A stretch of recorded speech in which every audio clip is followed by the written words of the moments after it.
Whatever else may divide us, Europe is our common home. A common fate which has linked us through the centuries and continues to link us today.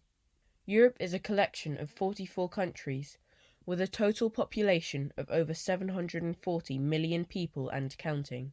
Over 200 languages are spoken in Europe, of which only 24 are officially recognized as European languages.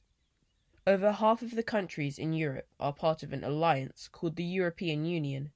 It is a political and economic union that came together with just 6 members in 1993: Belgium, Germany, France, Italy, Luxembourg, and the Netherlands. Its original purpose was to make sure that history did not repeat itself in the form of another European war. A legacy of 2 world wars stemmed from a history of hatred and mistrust amongst European neighbours.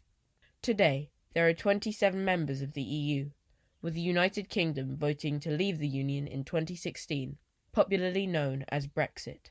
The UK's public, like many others in the European Union, have become increasingly inward-looking.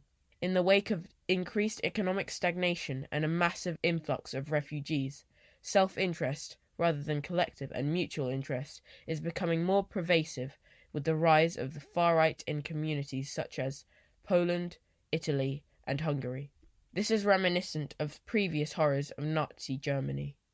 With the UK having left, borders are being hardened, effectively fracturing the alliances made in the time that Britain was a member of the European Union.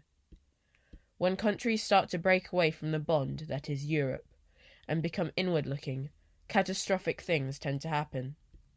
World War I is the most extreme example of this, when Germany became egocentric, with Kaiser or Emperor Wilhelm II wanting to consolidate power to the German Empire.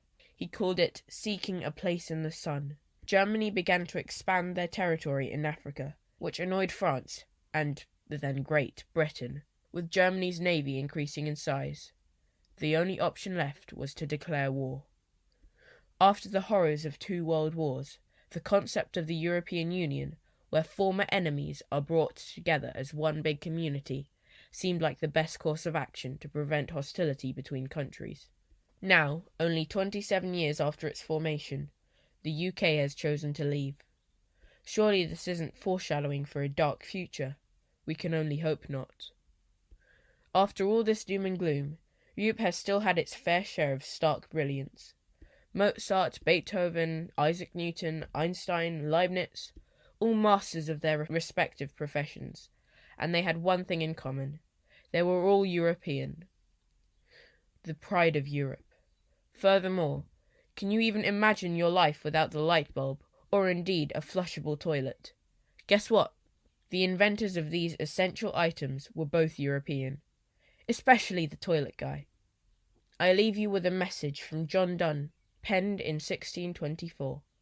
A poignant message, which most would agree still applies today, 400 years later. No man is an island, entire of itself. Every man is a piece of the continent, a part of the main. If a clod be washed away by the sea, Europe is the less, as well as if a promontory were, as well as if the manner of thy friends or of thine own were. Any man's death diminishes me, because I am involved in mankind, and therefore never send to know for whom the bell tolls. It tolls for thee.